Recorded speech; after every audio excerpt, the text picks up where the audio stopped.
Si Marlon de la Cruz ay ipinanganak sa isang maliit na bayan sa Ilocos Norte, malapit sa Lawag. Ang kanyang ama ay magsasaka ng mais at bawang, kilala sa pagtitiyaga sa bukid kahit tirik ang araw. Ang ina naman ay nagtitinda ng Ilocos empanada at longganisa sa palengke, gamit lang ang kalan at lumang mesa. Panganay siya sa 4 na magkakapatid. Ang isa ay nag-aaral ng education sa Mariano Marcos State University, ang isa ay nasa senior high at ang bunso ay nasa elementarya. Lumaki siya sa kulturang Ilocano na masinop, matipid at marangal. Walang nasasayang na pagkain, lahat ng kita ay iniipon para sa pag-aaral ng mga anak. Nag-aral si Marlon sa Lawag City National High School, kung saan naging aktibo siya sa Culinary Club at Drama Society. Dahil sa kahirapan, hindi agad siya nakapagkolehiyo, pero nakapag-enroll sa TESDA vocational course sa Food and Beverage Services. Kalaunan, nakapasok siya sa Mariano Marcos State University, MMSU, at kumuha ng Hotel and Restaurant Management, HRM. Habang nag-aaral, nag-part-time siya bilang crew sa isang fast food chain sa Lawag at kitchen helper sa isang resort sa Pagudpud. Ang exposure niya sa turismo ng Ilocos, mga beach, heritage sites, at pagkain ang nagbigay sa kanya ng kumpiyansa na mag-apply abroad. Habang tumutulong sa pamilya, unti-unti niyang naramdaman ang bigat ng responsibilidad bilang panganay. Gusto niyang mapatapos ang kapatid sa kolehiyo, gusto niyang makapagpundar ng bahay para sa mga magulang. Gusto niyang makaranas ng ibang kultura at makita ang mundo sa labas ng Ilocos. Sa puso niya, may kaba at takot, pero mas malakas ang pananabik na makapag-abroad. Bago siya umalis, ramdam niya ang init ng araw sa Lawag, ang amoy ng longganisa sa palengke at ang katahimikan ng mga kalsada tuwing hapon. Ang mga alaala ng bagnet, empanada at paglalakad sa heritage streets ng vegan ay naging bahagi ng kanyang pagkatao. Ang simpleng bahay nila, yari sa kahoy at yero, ay puno ng alaala ng pagkabata. Mga kwento ng lola tungkol sa kababalaghan at mga alamat ng Ilocos. Nang marinig niya mula sa isang kaklase na may recruitment agency sa Maynila na nag-hire ng food service workers para sa Iceland, agad siyang nagdesisyon. Nagbiyahe siya mula Lawag patungong Maynila sakay ng bus. Dala ang kanyang CV, NBA clearance, medical certificate at proof of employment. Sa isip niya, ito na ang simula ng bagong kabanata, isang paglalakbay patungo sa yelo, kakaibang kultura at bagong hamon. Ang unang hakbang sa pag-apply. Pagkatapos ng ilang taon ng pagtatrabaho sa Lawag at Pagudpud bilang service crew at kitchen helper, nagsimulang mahanap si Marlon de la Cruz ng mas malaking oportunidad. Sa bawat araw na nakikita niyang nagsusumikap ang kanyang ama sa bukid at ang ina sa palengke, lalong tumitibay ang kanyang pangarap na makapag-abroad. Isang hapon, habang nag-aantay ng jeep sa plaza ng Lawag, nakasalubong niya ang dating kaklase sa HRM na galing Middle East. Ikinuwento nito na may recruitment agency sa Maynila na nag-hire ng food service workers para sa Iceland. Sa una, nag-alinlangan si Marlon. Hindi niya lubos maisip kung paano siya makakarating sa bansang halos hindi niya naririnig maliban sa mga kwento ng yelo at aurora borealis. Ngunit nang marinig niya ang sahod at benepisyo, naisip niya ang mga kapatid na nag-aaral at ang mga gastusin ng pamilya, proseso ng pag-apply. Nagdesisyon siyang subukan. Nagbiyahe siya mula Lawag patungong Maynila sakay ng bus, dala ang kanyang CV, NBI clearance, medical certificate at proof of employment mula sa resort sa Pagudpud. Sa agency, dumaan siya sa ilang hakbang. Initial interview, tinanong siya tungkol sa kanyang karanasan sa kusina, kung paano siya mag-handle ng pressure at kung kaya niyang magtrabaho sa malamig na klima. Skills test, nagprito siya ng fries, nag-assemble ng burger at nagpakita ng basic food safety knowledge. Orientation, ipinaliwanag ang kultura ng Iceland, ang weather, at ang mga batas sa trabaho. Matapos ang ilang linggo, nakatanggap siya ng email. Congratulations, you are hired as kitchen assistant in Reykjavik. Ang nag-audio kay Marlon ay hindi lang ang sahod. Gusto niyang mapatapos ang kapatid sa koledyo, gusto niyang makapagpundar ng bahay para sa mga magulang, gusto niyang makaranas ng ibang kultura at makita ang mundo sa labas ng Ilocos. Sa puso niya, may kaba at takot, pero mas malakas ang pananambik. Bago siya umalis, nagdaos ang pamilya ng munting salu-salo. Naghain ng Ilocos empanada, longganisa at bagnet. Ang Ang kanyang ama ay tahimik pero ramdam ang bigat ng loob. Ang ina naman ay paulit-ulit na nagpapaalala. Anak, mag-ingat ka. Huwag mong kalimutan ang ugali ng Ilocano. Masinop, matipid at marangal. Ang mga kapatid ay nagyakapan sa kanya sabay sabing, "Kuya, kami nang bahala kay nanay at tatay." Sa bus mula Lawag patungong Cubao, nakatanaw siya sa bintana. Ang mga palayan, ang mga lumang bahay at ang dagat ng Pagudpod ay tila nagpaalam sa kanya. Sa isip niya, ito na ang simula ng bagong kabanata. Isang paglalakbay patungo sa yelo, kakaibang kultura at bagong hamon. Ang araw ng pag-alis ni Marlon de la Cruz mula sa Ilocos ay isa sa pinakamabigat na sandali ng kanyang buhay. Hindi lang ito basta paglalakbay, kundi pagbitaw sa mga alaala ng kabataan, sa init ng tahanan at sa yakap ng pamilya. Sa Cubao, sinalubong siya ng ingay ng lungsod, mga bus, jeep at tao. Malayo ito sa katahimikan ng Ilocos. Dito niya naramdaman ang unang hakbang ng kanyang paglalakbay. Mula sa probinsya patungong ibang bansa, dala ang pangarap at pangakong babalik. Matapos ang mahabang biyahe mula Maynila patungong Europa, sa wakas ay nakarating si Marlon de la Cruz sa bansang matagal na niyang pinapangarap, ang Iceland, ang lupain ng yelo at apoy. Pagbukas ng pinto ng Keflavik International Airport, agad siyang sinalubong ng malamig na hangin na tila ba tumago sa kanyang buto. -2 degrees Celsius ang temperatura at kahit nakasuot siya ng makapal na jacket, ramdam pa rin niya ang kakaibang lamig. Ang paligid ay tahimik, malinis at organisado, malayo sa init ng Lawag. Sa labas, nakita niya ang mga taxi at bus na nakapila ng maayos, walang nag-uunahan, walang sigawan. Dinala siya ng kumpanya sa staff housing sa Reykjavik, isang shared apartment na may common kitchen, sala at sariling maliit na kwarto. May heater sa bawat silid, bagay na bago sa kanya dahil sa Ilocos, electric fan lang ang gamit nila. Libre ang karahan pero kailangan niyang magbayad ng utilities, kuryente, tubig, internet na umaabot sa 15,000 Icelandic kroner kada buwan. Sa unang gabi habang nakahiga, naalala niya ang init ng kanilang bahay sa Ilocos at ang amoy ng longganisa sa palengke, isang matinding kontrast sa malamig at tahimik na Reykjavik. Sa unang araw, dinala siya ng mga katrabaho sa isang local diner. Pinatikim sa kanya ang skyr, parang yogurt, lamb stew at hotdog na gawa sa Icelandic lamb. Hindi niya kinaya ang fermented shark, hakarl. Para sa kanya, amoy gamot at lasang kakaiba. Naalala niya ang empanada ng Ilocos at napangiti. Iba pa rin ang lasa ng pagkain sa atin. Pagkakilala niya sa bagong mundo. Habang naglalakad sa Reykjavik, napansin niya ang disiplina sa kalsada. Lahat ng tao ay tumatawid lang sa pedestrian lane. Paggalang sa personal space, walang nagtutulakan, walang nagmamadali. Minimalist na pananamit, layered clothes, functional jackets, walang masyadong forma pero praktikal. Sa unang gabi sa Iceland, habang nakatanaw sa bintana ng kanyang kwarto, nakita niya ang aurora borealis na kumikislap sa kalamitan. Para sa kanya, ito ay paalala na nagsisimula na ang bagong kabanata ng kanyang buhay. Sabi niya sa sarili, mula sa Ilocos, narito na ako sa yelo. Hindi biro ang sakripisyo, pero para sa pamilya, kakayanin ko. Pagkatapos ng ilang araw ng pag-a-adjust sa lamig at sa staff housing, dumating na ang araw na pinakahihintay at kinatatakutan ni Marlon de la Cruz, ang kanyang unang araw sa trabaho sa fast food chain sa Reykjavik. Maaga siyang gumising, 5:30 a.m., dahil takot siyang mahuli. Nagsuot siya ng uniform na may thermal undershirt para hindi ginawin. Habang naglalakad papunta sa branch, napansin niya ang katahimikan ng kalsada.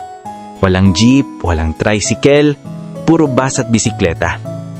Pagdating sa kusina, sinalubong siya ng malamig na stainless steel counters, maayos na naka-line up na utensils at ang amoy ng bagong lutong fries.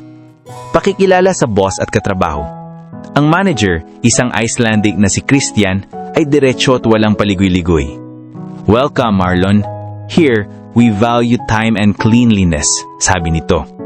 Walang sigawan, walang pangalipusta, pero ramdam niya ang mataas na expectation. Ang mga katrabaho ay halo-halo.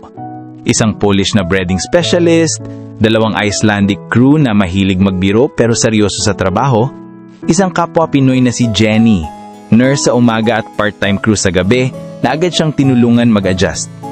Inatasan siyang magprito ng fries at mag-assemble ng burgers.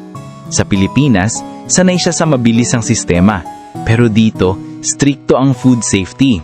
Kailangan sukatin ang temperatura ng oil, i-check ang expiry ng buns, at maglag ng oras ng pagluluto. Nahuli siya ng ilang minuto sa unang batch, at agad siyang pinaalalahanan ng manager. Here, every second counts. Customers expect precision. Sa counter, nakatulong siya sa pag-serve ng orders. Napansin niya ang paggalang ng mga customers. Walang nagmamadali, walang nagagalit kahit may delay. Isang matandang Icelandic ang ngumiti at nagsabing, "Tack fyrir," or "Thank you." Sa isip niya, iba ang kultura dito, pasensyoso sila. Pagkatapos ng shift, pagod siya, pero masaya. Nakaupo siya sa kanyang maliit na kwarto, iniisip ang mga nangyari. Naalala ang sinabi ng ina, masinop, matipid, marangal. Sa unang araw pa lang, natutunan niya na ang disiplina at respeto ay hindi lang sa trabaho, kundi sa buong pamumuhay sa Iceland. Pagkatapos ng ilang linggo sa Iceland, dumating na ang panahon na kinatatakutan at inaasam ni Marlon de la Cruz, ang unang taglamig. Isang umaga, paggising niya sa staff housing, nakita niyang puti ang buong paligid. Ang bubong, kalsada at mga puno ay nabalutan ng makapal na nyebe. Lumabas siya, nakasuot ng makapal na jacket, gloves at bonnet. Sa bawat hakbang, naririnig niya ang tunog ng yelo sa ilalim ng kanyang sapatos. Sa isip niya, sa Ilocos, araw ang bumabalot sa bukid. Dito, yelo ang kumot ng mundo. Dito, mahaba ang gabi, maikli ang araw. Nabigla siya nang mapansin na madilim pa rin kahit 9:00 na ng umaga. Sa Pilipinas, sanay siyang maliwanag na ang araw bago mag 6:00. Dito, halos 4 na oras lang ang liwanag sa araw at ang natitirang oras ay puro dilim. Sa trabaho, nakaramdam siya ng antok at lungkot, tila ba pinipigil ng dilim ang kanyang sigla. Sa kusina ng fast food chain, natutunan niyang mag-layer ng damit, thermal undershirt, sweater at waterproof jacket. Uminom ng mainit na kape bago mag-shift para labanan ang lamig. Maglakad ng mabilis papunta sa bus stop para hindi ginawin. Sa break time, tinuruan siya ng katrabaho na maglagay ng vitamin D supplements. Dahil kulang ang sikat ng araw, kailangan ng dagdag na nutrisyon. Habang nakatanaw sa bintana ng staff housing, naalala niya ang init ng lawag at ang amoy ng longganisa sa palengke. Sa Ilocos, ang problema ay pawis at init. Sa Iceland, ang problema ay lamig at dilim. Sa puso niya, naramdaman niya ang pangungulila, pero pinilit niyang magtiis para sa pamilya. Sa unang taglamig, natutunan niya ang Aurora Borealis. Minsan, sa gabi, nakikita niyang kumikislap ang berdeng liwanag sa kalangitan. Hot spring pools. Kahit malamig ang paligid, may mga natural na mainit na tubig na pwedeng paliguan. Soup culture. Mahilig ang mga Icelanders sa mainit na sopas tuwing taglamig, bagay na nakatulong sa kanya laban sa lamig. Matapos ang ilang linggo ng pagtitiis sa lamig ng Iceland, nagsimulang tuklasin ni Marlon de la Cruz ang mga pagkain at tradisyon ng bansang kanyang pinuntahan. Para sa isang Ilocano na sanay sa bagnet, empanada at longganisa, kakaiba ang mga natuklasan niya. At dito nagsimula ang mas malalim na pagkumpara ng pamumuhay sa Pilipinas at Iceland. Mga pagkain na natuklasan. Skyr, isang uri mang yogurt na mas makapal at mas creamy. Naging paborito niya ito tuwing almusal, lalo na kapag hinaluan ng berries. Lamb meat, isa sa pangunahing karne ng Iceland. Sa Ilocos, baboy at manok ang karaniwan, pero dito, halos lahat ng putahe ay may lamb. Hakarl, fermented shark. Pinilit niyang tikman pero hindi niya kinaya ang amoy at lasa. Naalala niya ang tuyo at bagoong sa Ilocos, ngunit mas matindi ang amoy ng hakarl. Hotdog na gawa sa lamb. Madalas kainin ng mga bata at pamilya at naging comfort food din niya sa trabaho. Sa isip niya, iba ang lasa ng pagkain dito, pero may sariling kwentong bawat butahe. Sa atin, ang empanada ay alaala ng palengke. Dito, ang skyr ay alaala ng malamig na umaga. Mga tradisyon ng Iceland. Jola Bukaflod, Christmas Book Flood, Tuwing Pasko, nagreregalo ang mga tao ng libro at nagbabasa buong gabi. Para kay Marlon, nakakaaliw ito dahil sa Ilocos, ang Pasko ay puno ng kakanin at misa, samantalang dito ay tahimik na pagbabasa. Thorabuot Festival, isang winter festival kung saan inihahain ng tradisyonal na pagkain tulad ng hakarl, sheep's head at rye bread. Para kay Marlon, kakaiba ito kumpara sa fiesta sa Ilocos na puno ng musika, sayawan at lechon. Paggalang sa oras. Napansin niya na ang mga Icelanders ay laging nasa oras. Walang Filipino time. Sa Ilocos, normal ang kaunting delay. Pero dito, ang oras ay sagrado. Pagkumpara sa Ilocos. Sa Ilocos, ang pagkain ay mas maanghang, maalat, at masarap sa kanin. Sa Iceland, mas simple, mas natural, at madalas ay may dairy. Sa Ilocos, ang tradisyon ay fiesta, sayawan at sabungan. Sa Iceland, mas tahimik, mas nakatuon sa pamilya at pagbabasa. Sa Ilocos, ang mall at palengke ay sentro ng buhay. Sa Iceland, mas mahalaga ang nature at outdoor activities. Sa una, nahirapan siyang tanggapin ang kakaibang lasa ng pagkain. Pero kalaunan, natutunan niyang pahalagahan ang skyr at lamb stew bilang bahagi ng kanyang araw-araw. Tuwing break sa trabaho, nagdadala siya ng rice cooker at nagluluto ng kanin-kanin para ipares sa Icelandic dishes. Natutunan niyang magdala ng longganisa mula sa Ilocos tuwing may balikbayan na galing Pilipinas para may alaala ng tahanan. Pagkalipas ng ilang linggo sa Iceland, nagsimulang mapansin ni Marlon de la Cruz ang malaking pagkakaiba ng transportasyon at disiplina ng mga tao kumpara sa Ilocos Norte at Maynila. Para sa isang OFW na sanay sa jeep, tricycle at palengke, ibang-iba ang sistema ng paggalaw sa bansang yelo at apoy. Sa Iceland, walang jeep o tricycle. Ang pangunahing transportasyon ay bus system na may fixed schedule. Gumagamit sila ng Clapid card, isang prepaid card na ginagamit sa lahat ng bus rides. Ang pamasahe ay 490 Icelandic kronor per ride, mahigit 200 pesos. Kaya natutunan ni Marlon na maglakad na lang kapag malapit ang pupuntahan. Sa Ilocos, sanay siyang sumakay ng jeep na may bayad na 10 to 15 lang, kaya malaking adjustment ang gastos dito. Napansin niya na ang mga tao ay mahigpit na tumatawid sa pedestrian lane. Walang nagmamadali, walang tumatakbo basta-basta. Ang mga driver ay kusang humihinto kapag may tatawid kahit wala pang traffic light. Sa Ilocos, madalas ay tatawid kahit saan at ang mga tricycle ay naguunahan sa pasahero. Dito, lahat ay maayos at disiplinado. Ang bus ay dumarating eksaktong oras na nakalagay sa schedule, walang Filipino time. Sa trabaho, natutunan niyang hindi pwedeng mahuli kahit isang minuto. Sa isip niya, dito, ang oras ay sagrado. Sa Ilocos, ang transportasyon ay mas mura, mas magulo, pero mas masaya. May kwentuhan sa jeep, may tawanan sa tricycle. Sa Iceland, mas tahimik, mas mahal, pero mas maayos. Walang ingay, walang sigawan, lahat ay sumusunod sa patakaran. Sa Ilocos, ang mga driver ay madalas makikipagkwentuhan. Sa Iceland, bihira ang small talk, mas nakatuon sa sariling mundo. Sa una, nahirapan siyang mag-adjust. Hindi siya sanay sa eksaktong oras. Minsan napagalitan siya ng katrabaho dahil late siya ng ilang minuto. Pero kalaunan, natutunan niyang magplano ng oras, gumamit ng bus app at maglakad ng mabilis sa malamig na kalsada. Sa kanyang karanasan sa transportasyon, natutunan ni Marlon na ang disiplina sa kalsada ay refleksyon ng disiplina sa buhay. Sa isip niya, kung kaya nilang sumunod sa simpleng patakaran sa daan, kaya nilang sumunod sa mas malalaking bagay.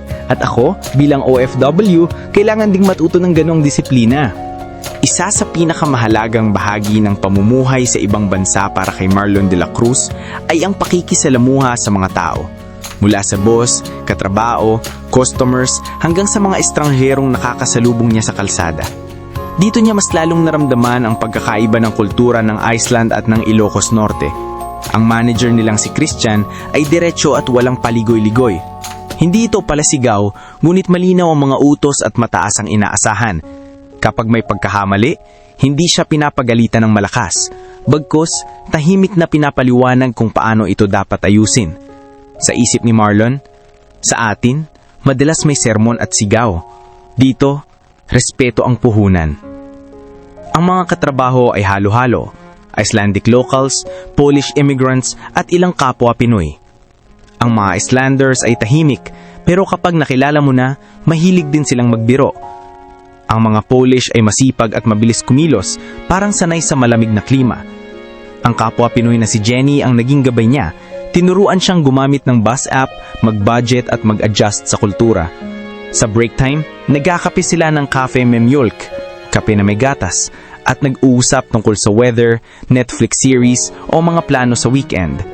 Sa counter, napansin niya ang kakaibang ugali ng mga customers. Walang nagagalit kahit may konting delay.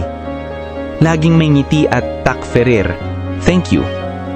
May isang matandang Icelandic na palaging bumibili ng lamb wrap at nagkukwento tungkol sa kanyang kabataan.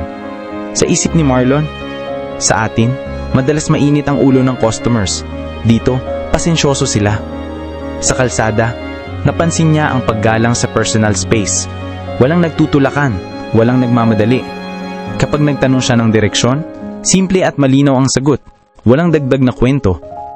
Sa Ilocos, sanay siya sa mga kapitbahay na mahilig makipagkwentuhan kahit hindi kilala. Dito, mas reserved ang mga tao. Sa stall housing, natutunan niyang makisama sa iba't ibang lahi. May Polish na mahilig magluto ng rye bread, may Icelandic na mahilig magdala ng skyr at berries. Si Marlon naman ay nagluluto ng kanin at minsan ay nagdadala ng longganisa mula sa Pilipinas. Sa simpleng hapagan, nagtatagpo ang iba't ibang kultura. Sa kanyang pakikisalamuha, natutunan ni Marlon na ang respeto at pasensya ang susi sa pakikipag-ugnayan sa ibang bansa. Sa isip niya, iba ang kultura, iba ang ugali, pero pare-pareho ang tao. Naghahanap ng kabuhayan, naghahanap ng koneksyon. Sa loob ng bahay pagkatapos ng mahabang araw sa trabaho at pakikisalamuha sa iba't ibang tao, ang staff housing ang naging kanlungan ni Marlon de la Cruz. Dito niya natutunan ang kahalagahan ng simpleng pamumuhay, pakikisama at ang pagdadala ng alaala ng Ilocos sa loob ng isang banyagang tahanan. Ang staff housing ay tirahan na isang shared apartment na may common kitchen, sala at sariling maliit na kwarto. May heater sa bawat silid, bagay na bago sa kanya dahil sa Ilocos, electric fan lang ang gamit nila. Ang kusina ay puno ng iba't ibang amoy, Polish rye bread, Icelandic lamb stew, at minsan ay Pinoy adobo. Sa sala, may maliit na TV kung saan nanonood sila ng balita o Netflix series. Si Marlon ay hindi mapapalayo sa lutong Pinoy. Bumili siya ng rice cooker at palaging may bigas sa kanyang kwarto. Tuwing may balikbayan mula Pilipinas, nagpapadala ng longganisa at tuyo na agad niyang niluluto. Kapag may oras, nagluluto siya ng adobo o sinigang para sa mga kasama sa bahay. Sa isip niya, ang pagkain ang tulay sa alaala ng Ilocos. Tuwing gabi, bago matulog, nagvi-video call siya sa pamilya sa Ilocos. Nakikita niya ang ama sa bukid, ang ina sa palengke, at ang mga kapatid na nag-aaral. Minsan, sabay-sabay silang kumakain habang naka-video call. Kanin at bagnet sa Ilocos, kanin at lamb stew sa Iceland. Ang mga tawag na ito ang nagbibigay sa kanya ng lakas ng loob. Sa loob ng bahay, natutunan niyang mag-budget ng sweldo. 350,000 Icelandic kroner kada buwan ng kanyang sahod, at naglalaan siya ng 100,000 Icelandic kroner para sa remittance sa pamilya. 15,000 Icelandic kroner para sa utilities, 50,000 Icelandic kroner para sa pagkain, at ang natitira ay iniipon. Sa maliit na notebook, sinusulat niya ang lahat ng gastos, isang ugali na natutunan niya mula sa kanyang ina. Kapag wala sa trabaho, naglilibang siya sa loob ng bahay. Nagbabasa ng librong bigay ng katrabaho tuwing Jola Boca Flood. Nakikinig ng OPM song sa cellphone. Minsan naglalaro ng online games kasama ang mga kapatid sa Pilipinas.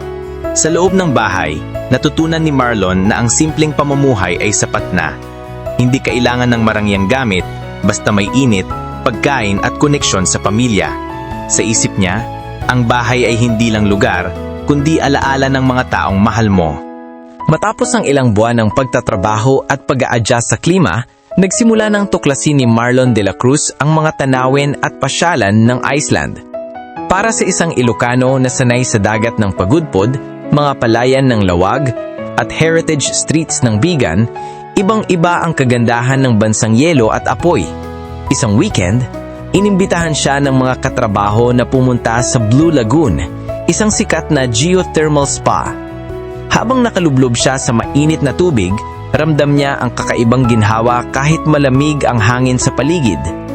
Naaalala niya ang hot spring sa Ilocos Norte, pero mas enggrande at mas surreal ang karanasan dito. Sa isip niya, parang iniwan ko ang init ng lawag, pero narito pa rin ang init sa gitna ng yelo. Ang Aurora Borealis. Isang gabi, habang naglalakad pa uwi, nakita niya ang Aurora Borealis na kumikislap sa kalangitan. Berde, asul at lilang liwanag na tila sumasayaw sa dilim. Para sa kanya, ito ay parang Fiesta Lights sa Ilocos, ngunit mas mahiwaga at mas tahimik. Napangiti siya. Sabay bulong, ito ang gantimpala ng lahat ng pagod. Thingvellir National Park. Kasama ang ilang kaibigan, nagpunta siya sa Thingvellir National Park, isang UNESCO World Heritage Site. Nakita niya ang mga bundok, lawa at ang lugar kung saan nagtatagpo ang Eurasian at North American tectonic plates. Para sa kanya, ito ay parang Cordillera ng Ilocos, ngunit mas malamig, mas tahimik at mas puno ng kasaysayan. Natutunan niya na dito unang nagtipon ang mga Icelanders para sa kanilang parlamento noong 930 AD. Sa Ilocos, ang tanawin ay palayan, dagat at heritage houses. Sa Iceland, ang tanawin ay yelo, bundok at aurora. Sa Ilocos, ang pasyalan ay puno ng tao at ingay. Sa Iceland, mas tahimik, mas personal, mas introspective. Sa kanyang paglalakbay sa mga tanawin, natutunan ni Marlon na ang kagandahan ng mundo ay iba-iba. Sa isip niya, ang Ilocos ay tahanan ng init at kasaysayan. Ang Iceland ay tahanan ng yelo at katahimikan. At ako, bahagi ng dalawang mundo. Sa Iceland, natuklasan niya ang mga bagong paraan ng paglilibang na malayo sa nakasanayan niya sa Ilocos Norte. Dahil sa malalawak na tanawin ng Iceland, naging paborito ni Marlon ang hiking tuwing weekend. Kasama ang ilang katrabaho, umaakyat sila sa mga bundok at naglalakad sa mga trail na puno ng yelo at bato. Naaalala niya ang pagudpod at Cordillera kung saan sanay siyang maglakad sa bukid, pero dito, mas malamig at mas tahimik ang paligid. Bumili siya ng second-hand bike gamit ng ipon. Ginagamit niya ito para maglibot sa Reykjavik, pumunta sa tindahan, o simpleng mag-relax sa tabing dagat. Sa Ilocos, sanay siya sa tricycle at jeep. Dito, ang bisikleta ay simbolo ng kalayaan at praktikal na transportasyon. Dahil sa kakaibang tanawin ng Iceland, nagsimula siyang mahilig sa photography. Kinukunan niya ang Aurora Borealis, mga bundok, at ang katahimikan ng kalsada sa gabi. Sa Ilocos, ang madalas niyang kinukunan ay mga fiesta, palayan, at dagat. Dito, mas introspective at mas poetic ang kanyang mga larawan. Sa Ilocos, ang libangan ay basketball sa barangay court, sabong, at kwentuhan sa tindahan. Sa Iceland, ang libangan ay hiking, biking, at photography. Mas tahimik, mas personal, mas nakatuon sa kalikasan. Sa Ilocos, ang libangan ay madalas kasama ang maraming tao. Sa Iceland, mas madalas na solo o maliit na grupo.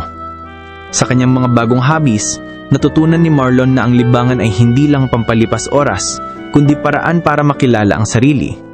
Sa isip niya, sa Ilocos, natutunan kong makisama. Sa Iceland, natutunan kong makinig sa katahimikan. Habang mas tumatagal si Marlon de la Cruz sa Iceland, nagsimula siyang mas mapansin ang pamumuhay ng mga tao, ang kanilang lifestyle, ugali, at mga nakasanayan. Para sa isang Ilocano na lumaki sa masinop at masayang kultura ng probinsya, ibang-iba ang kanyang mga obserbasyon sa bansang yelo at apoy. Napansin niya na ang mga Icelanders ay simple at praktikal sa pananamit at gamit o minimalist lifestyle. Walang labis na dekorasyon sa bahay, madalas ay puti, kahoy at functional furniture.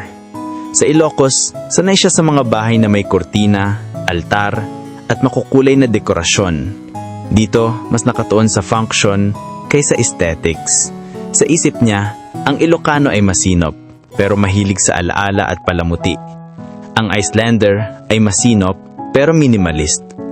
Sa kalsada, sa bus, at kahit sa trabaho, napansin niya na bihira ang small talk. Ang mga tao ay magalang, ngunit hindi basta-basta nakikipagkwentuhan sa hindi kilala. Sa Ilocos, kahit estranghero ay kinakausap, tinatanong kung saan pupunta o kinukumusta.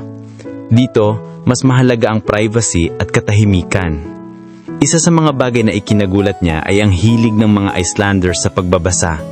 Tuwing Pasko, may tradisyon na tinatawag na Jola Bokaflod, Christmas Book Flood, kung saan nagre-regalo ng libro at nagbabasa buong gabi.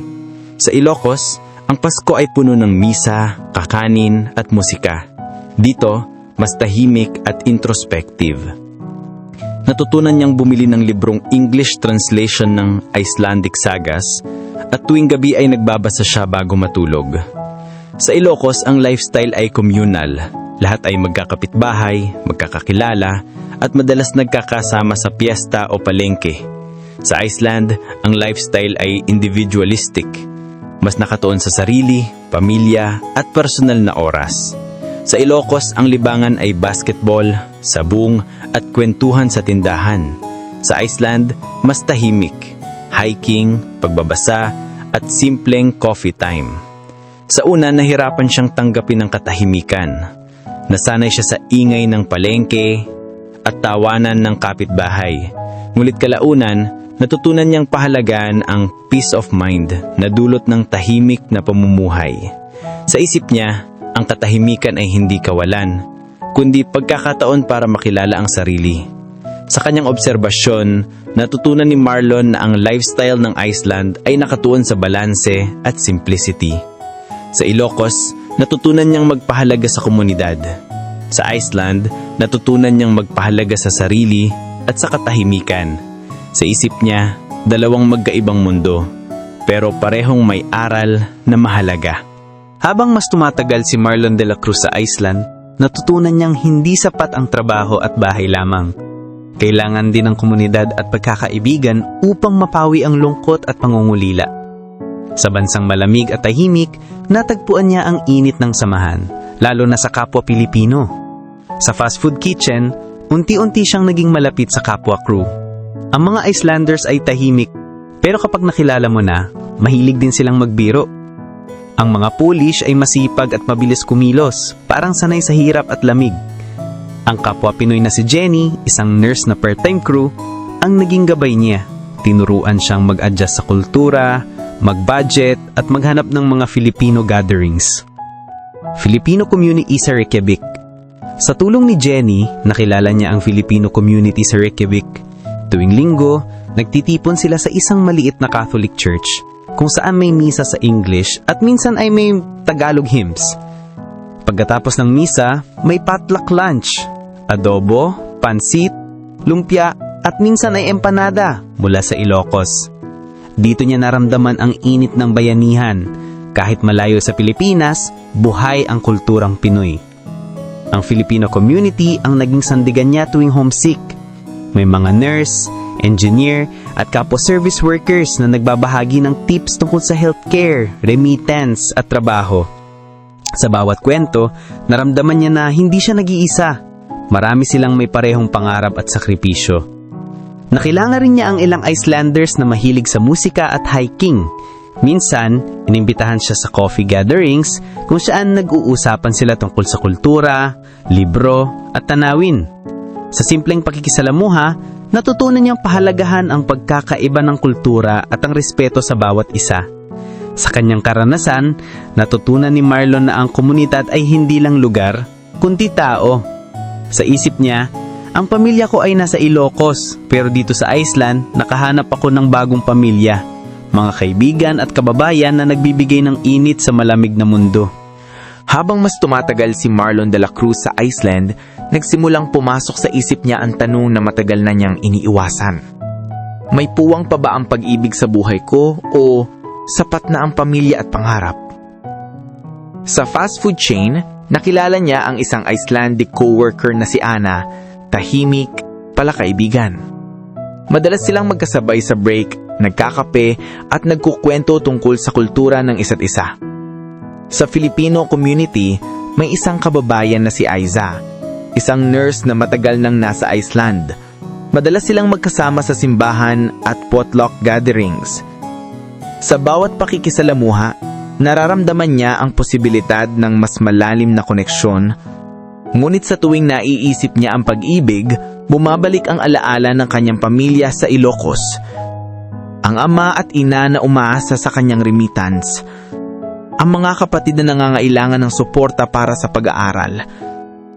Ang pangarap na makapagpundar ng bahay bago mag-asawa. Sa isip niya, kung papasok ako sa relasyon, baka mabawasan ang focus ko sa pamilya. Handa na ba ako? Sa Ilocos, ang pag-ibig ay madalas nagsisimula sa simpleng iligawan, harana at pagkikita sa plaza. Sa Iceland, mas direkta ang mga tao. Walang paligoy-ligoy, walang matagal na panliligaw. Para kay Marlon, nakakalito ang ganitong kultura. Nais niyang magbigay ng oras at respeto, ngunit naiiba ang ritmo ng pakikipagrelasyon dito. Sa kanyang pag-iisa sa staff housing, madalas niyang tanungin ang sarili, mas mahalaga ba ang pag-ibig o ang pangarap para sa pamilya? Kaya ko bang pagsabayin ng dalawa? Sa huli, pinili niyang huwag munang pumasok sa seryosong relasyon. Para sa kanya, ang pag-ibig ay darating sa tamang panahon, ngulit ang pamilya ay hindi maaaring hintayin. Sa kanyang puso, nananatili ang pangarap na makapagpundar ng bahay, mapatapos ang mga kapatid at makabalik sa Ilocos na may dalang tagumpay. Sa isip niya, ang pag-ibig ay maaaring hintayin, ang pamilya ay hindi. Hindi naging madali para kay Marlon de la Cruz ang unang mga buwan sa fast food kitchen ng Reykjavik. Bagamat sanay siya sa trabaho sa Ilocos, ibang-iba ang sistema at kultura sa Iceland. Dito niya naranasan ang mga hamon na sumubok sa kanyang tiyaga, pakikisama at kakayahang mag-adjust. Sa Pilipinas, sanay siya sa mabilisang sistema, pero mas relaxed ang mga manager. Sa Iceland, mahigpit ang oras at quality control. Kailangan eksakto ang temperatura ng oil, tama ang sukat ng fries, at malinis ang bawat galaw. Madalas siyang kabahan, lalo na kapag sabay-sabay ang orders. Sa isip niya, dito, bawat segundo ay mahalaga. Sa kusina, madalas gamitin ng Icelandic at English.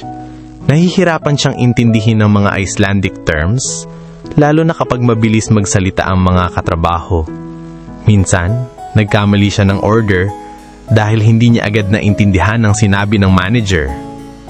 Unti-unti, natutunan niyang gumamit ng basic Icelandic phrases tulad ng ja, yes, nay, no, at tak. Thank you. Sa Ilocos, normal ang pakikipagbiruan at kwentuhan kahit sa trabaho. Sa Iceland, mas tahimik ang mga tao. Nakatuon sa gawain, walang masyadong small talk. Minsan nagbiro siya ng Filipino time tungkol sa pagiging late, pero hindi ito naintindihan ng mga katrabaho. Natutunan niyang mag-adjust, mas seryoso sa trabaho, mas reserved sa humor. Dahil sa lamig at mahabang oras ng trabaho, madalas siyang mapagod. Sa break time, naiisip niya ang pamilya sa Ilocos, ang ina sa palengke, ang ama sa bukid at ang mga kapatid na nag-aaral. Minsan gusto na niyang umuwi, pero naalala niya ang pangarap na makapagpundar ng bahay at mapatapos ang mga kapatid. Sa kabila ng lahat, natutunan niyang humingi ng tulong sa kapwa Pinoy at maging mas pasensyoso. Tinuruan siya ni Jenny ng mga Icelandic words at kung paano mag-adjust sa kultura. Sa bawat pagkakamali, natutunan niyang huwag panghinaan ng loob, kundi gawing aral para sa susunod. Sa kanyang mga problema sa trabaho, natutunan ni Marlon na ang pagiging OFW ay hindi lang tungkol sa sahod, kundi sa sakripisyo at pag-adjust. Sa isip niya, ang trabaho ay hindi madali, pero ang tiyaga ang magdadala sa akin sa tagumpay. Bagamat mas mataas ang sahod sa Iceland kumpara sa Pilipinas, mabilis ding naunawaan ni Marlon de la Cruz na hindi madali ang pamumuhay doon dahil sa mataas na cost of living.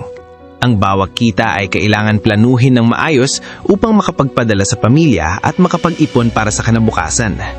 Mataas na gastusin. Ang pamasahe sa bus ay umaabot sa 200 pesos kada sakay, kumpara sa 10 to 15 pesos sa jeep sa Ilocos. Ang pagkain ay mahal. 1 kilo ng karne ay halos 3 beses ang presyo kumpara sa palengke sa Lawag. Utilities tulad ng kuryente, tubig at internet ay umaabot ng 15,000 Icelandic kroner kaya't kailangan niyang magtipid. Buwan-buwan, naglalaan siya ng malaking bahagi ng sahod para sa pamilya. 100,000 Icelandic kroner ang ipinapadala niya para sa tuition ng kapatid, gamot ng ama, at puhunan ng ina sa palengke na nasa 48,000 Philippine pesos. Sa tuwing nagpapadala, naiisip niya, ito ang dahilan kung bakit ako nandito. Ang bawat pagod ay may kapalit na ginhawa para sa kanila. Disiplina niya sa pag-iipon. Gumagamit siya ng maliit na notebook kung saan sinusulat ang lahat ng gastos. Natutunan niyang mag-budget. 50,000 Icelandic kroner para sa pagkain. 15,000 Icelandic kroner para sa utilities at ang natitira ay iniipon. Minsan, nagdadala siya ng kanin at ulam mula sa bahay para hindi gumasto sa labas. Ang kanyang mga karagdagang sakripisyo. Hindi siya bumibili ng mamahaling gamit o damit. Bihira sang lumabas para gumastos sa kainan o nightlife. Ang taning luho niya ay paminsang photography trip at bike ride na hindi gaanong magastos. Sa kanyang mga hamon sa pananalapi, natutunan ni Marlon na ang pagiging OFW ay hindi lang tungkol sa malaking sahod, kundi sa tamang disiplina at sakripiso. Sa isip niya, ang bawat sentimo ay may halaga. Ang bawat ipon ay hakbang patungo sa pangarap. Matapos ang ilang buwan ng pagtatrabaho at pag-a-adjust sa Iceland, naranasan ni Marlon de la Cruz ang mga selebrasyon at piyesta ng bansang yelo at apoy. Para sa isang Ilocano na sanay sa masiglang piyesta, marching band at sayawan sa plaza, ibang-iba ang estilo ng pagdiriwang dito. Mas tahimik, mas introspective, pero may sariling ganda. Ang Pasko o Yule. Sa Iceland, ang Pasko ay tinatawag na Yule at nagsisimula ang selebrasyon ng mas maaga kaysa sa Pilipinas. Imbes na malalaking handaan, mas nakatuon ang mga pamilya sa pagbabasa ng librong Jola Book of Flood o Christmas Book Flood at tahimik na pagsasama. Sa Ilocos, ang Pasko ay puno ng simbang gabi, kakanin at lantern parade. Dito, mas simple, candles, books at mainit na kokwa. Sa isip ni Marlon, sa atin, ang Pasko ay ingay at saya. Dito, ang Pasko ay katahimikan at pagninilay. Sa Reykjavik, ang bagong taon ay ipinagdiriwang sa pamamagitan ng fireworks na sabay-sabay na pinapaputok sa buong lungsod. Ang langit ay nagiging makulay na parang aurora borealis na gawa ng tao. Sa Ilocos, ang bagong taon ay puno ng toro-otot, paputok at handaan. Dito, mas organisado at mas ligtas ang selebrasyon. Thorablot Festival. Tuwing taglamig, may Thorablot Festival kung saan inihahain ang tradisyonal na pagkain tulad ng hakarl, fermented shark, sheep's head, at rye bread. Para kay Marlon, ito ay kakaibang karanasan, parang piyesta sa Ilocos, pero imbes na lechon at pansit, kakaibang putahe ang nasa mesa. Sa Ilocos, ang piyesta ay puno ng musika, sayawan at sabong. Sa Iceland, mas nakatuon sa pagkain at kasaysayan. Sa Ilocos, ang selebrasyon ay communal at maingay.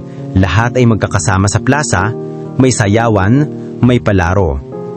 Sa Iceland, ang selebrasyon ay pamilya at tahimik. Mas nakatuon sa bonding kaysa sa ingay. Sa Ilocos, ang piyesta ay may marching band at street parade. Sa Iceland, mas simple. Fireworks, pagkain, at pagbabasa. Sa kanyang karanasan, natutunan ni Marlon na ang selebrasyon ay hindi nasusukat sa ingay o dami ng tao, kundi sa kahalagahan ng samahan. Sa isip niya, ang piyesta ng Ilocos ay saya ng komunidad. Ang piyesta ng Iceland ay katahimikan ng pamilya. Pareho silang may saysay, pareho silang may puso. Sa kabila ng lamig at katahimikan ng Iceland, ang bawat tanawin, amoy at tunog ng kanyang bayan ay tila kumakatok sa kanyang alaala tuwing gabi, lalo na kapag siya'y nag-iisa sa staff housing. Naalala niya ang palengke kung saan maaga pa lang ay amoy na ang longganisa, empanada at bagnet. Ang tawanan ng mga tinderang Ilocano, ang sigawan ng mga nag-aalok ng gulay at ang ingay ng tricycle ay kabaliktaran ng tahimik na supermarket sa Reykjavik. Sa isip niya, ang palengke ay buhay, ingay at kulay. Ang supermarket dito ay tahimik, malamig at maayos. Madalas niyang maaalala ang ama sa bukid, pawisan at nakayuko sa pagtatanim ng mais at bawang. Ang ina sa palengke, nakangiti habang nagtitinda ng empanada kahit pagod. Ang mga kapatid na nag-aaral, sabay-sabay na kumakain ng kanin at tuyo sa hapag. Sa Iceland, mag-isa siyang kumakain ng lamb stew at skyr. Sa Ilocos, ang bawat pagkain ay kasalo ang pamilya. Sa tuwing nakikita niya ang dagat ng Reykjavik, bumabalik sa isip niya ang dagat ng Pagudpud, ang alon, ang buhangin at ang init ng araw. Sa Ilocos, ang dagat ay puno ng turista, bata at tawanan. Sa Iceland, ang dagat ay malamig, tahimik at tila walang hanggan. Ang heritage streets ng Vigan. Naalala niya ang lumang bahay, kalesa at ilaw sa gabi sa Vigan.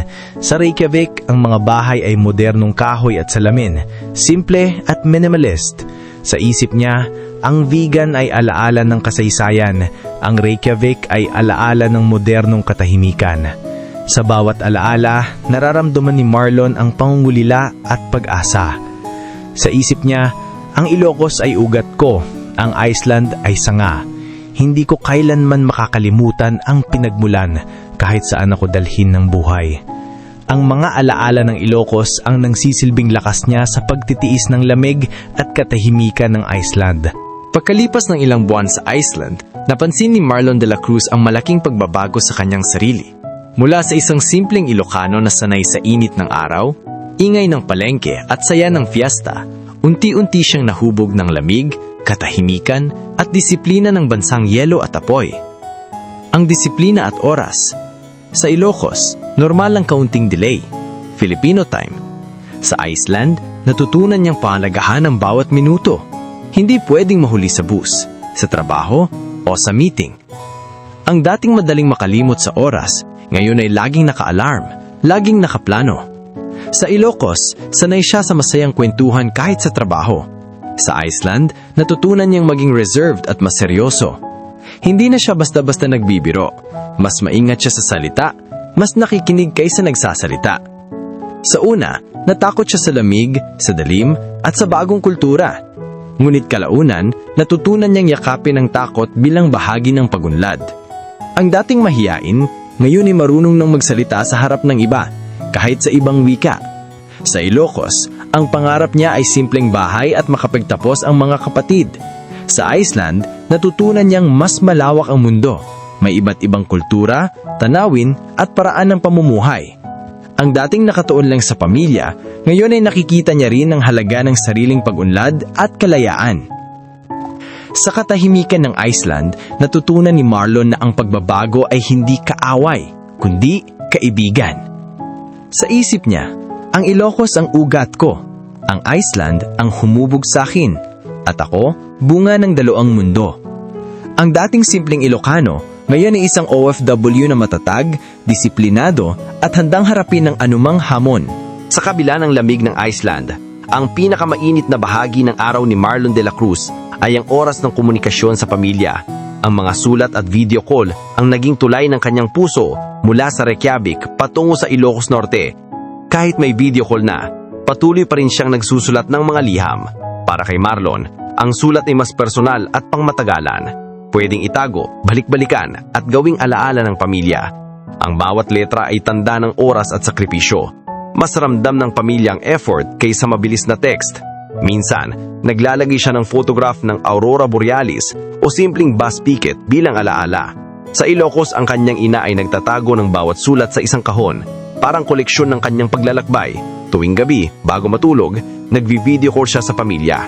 Nakikita niya ang ama sa bukid, pawisan, unit na kangiti. Ang ina sa palengke, kumakaway habang nagtitinda ng empanada.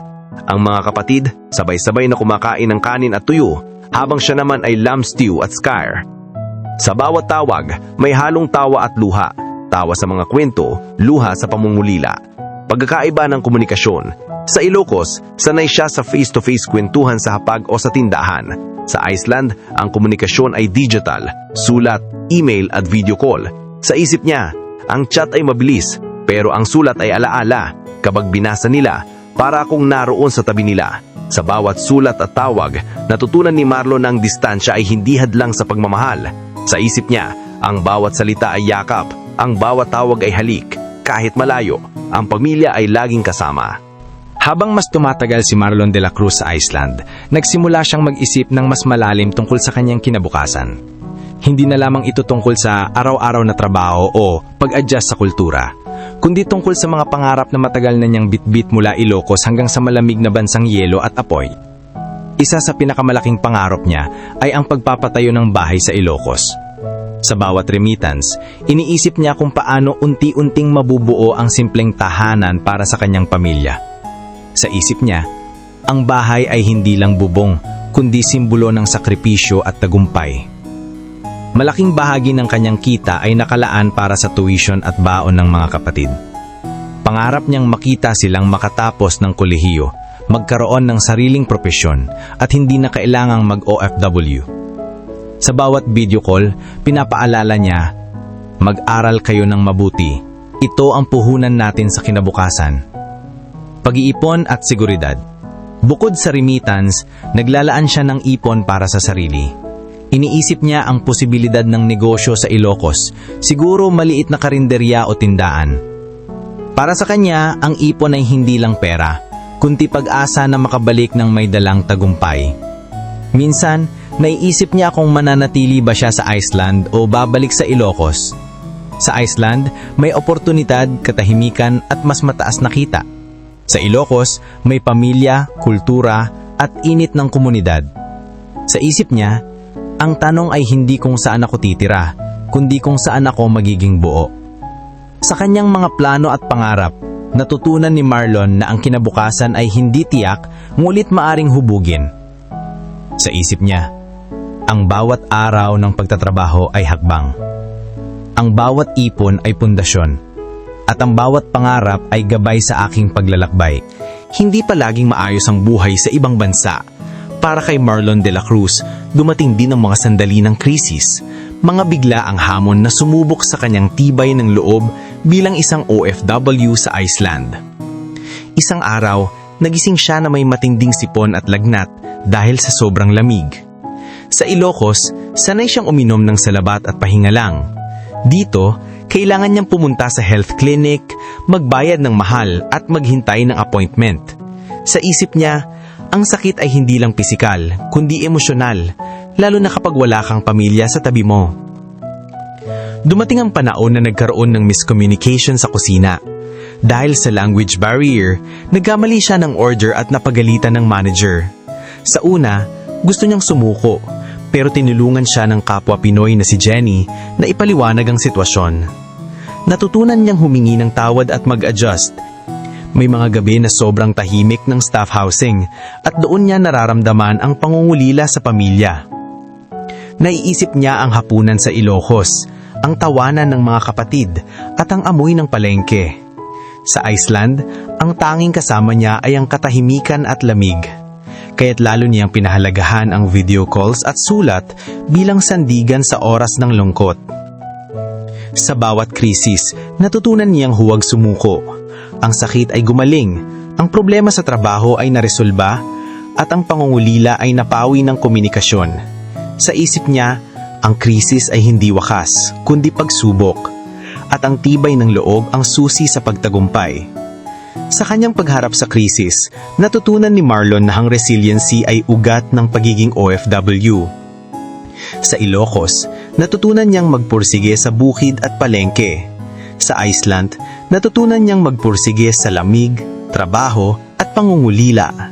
Sa isip niya, ang krisis ay bahagi ng paglalakbay.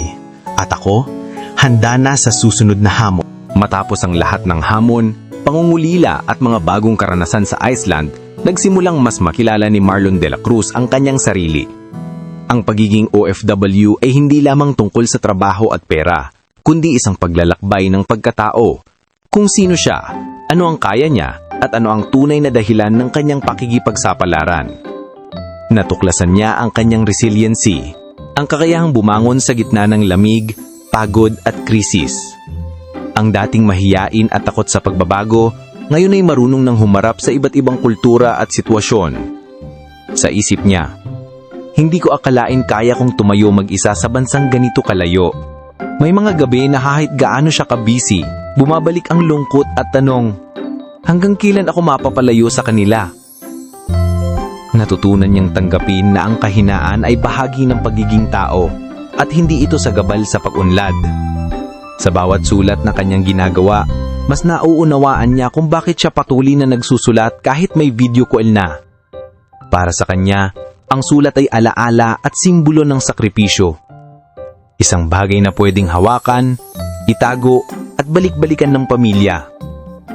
Sa isip niya, ang chat ay mabilis pero ang sulat ay alaala. Kapag binasa nila, para akong naroon sa tabi nila.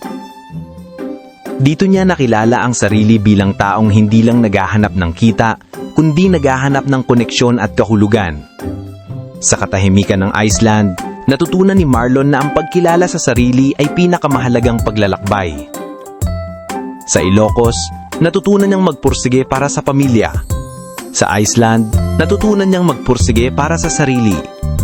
Sa isip niya, ako ay anak ng Ilocos, ngunit ako rin ay anak ng mundo.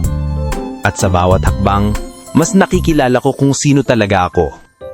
Matapos ang lahat ng karanasan, ang lamig ng Iceland, ang pangungulila, ang sulat at video call, ang mga tanawin at pista, ang mga krisis at tagumpay, dumating si Marlon de la Cruz sa puntong kailangan niyang pag-isipan ang hinaharap. Sa bawat araw ng pagtatrabaho, nakikita niya ang ipon na unti-unting lumalaki. Sa bawat remittance, nakikita niya ang mga kapatid na patuloy na nag-aaral. Sa bawat sulat at tawag, nararamdaman niya ang pamilya na umaasa at sumusuporta. Sa isip niya, ang kinabukasan ay hindi tiyak, pero may direksyon at iyon ay para sa pamilya. Isa sa pinakamalaking pangarap niya ay ang pag-uuwi at pagpapatayo ng bahay. Nakikita niya ang sarili na muling naglalakad sa palengke ng Lawag, kumakain ng empanada at nakikipagkwentuhan sa kapitbahay. Ang pagbabalik ay hindi lamang pisikal, kundi pagbabalik sa ugat at alaala. Ngunit naiisip din niya ang pananatili sa Iceland, isang lugar na humubog sa kanya, nagturo ng disiplina at nagbigay ng oportunidad. Dito niya natutunan ang katahimikan, ang pagbabasa at ang lakas ng loob. Sa isip niya, kung mananatili ako, mas marami pang oportunidad, pero handa ba akong iwan ng init ng Ilocos? Sa kanyang huling pagninilay, natutunan ni Marlon na ang hinaharap ay hindi lamang pagpili ng lugar, kundi pagpili ng layunin. Sa Ilocos, ang layunin ay pamilya at ugat. Sa Iceland, ang layunin ay sarili at pag-unlad. Sa isip niya, ako ay bunga ng dalawang mundo, at saan man ako dalhin ng buhay, dala ko ang Ilocos sa aking puso at ang Iceland sa aking diwa. Ang kwento ni Marlon ay kwento ng sakripisyo, resiliency at pagmamahal. Isang Ilocano na naglakbay sa yelo, ngunit na natiling mainit ang puso. Isang OFW na natutong magsulat ang sulat, mag-adjust sa kultura at magpundar ng pangarap. Isang tao na sa huli ay nakilala ang sarili at ang tunay na halaga ng kanyang paglalakbay.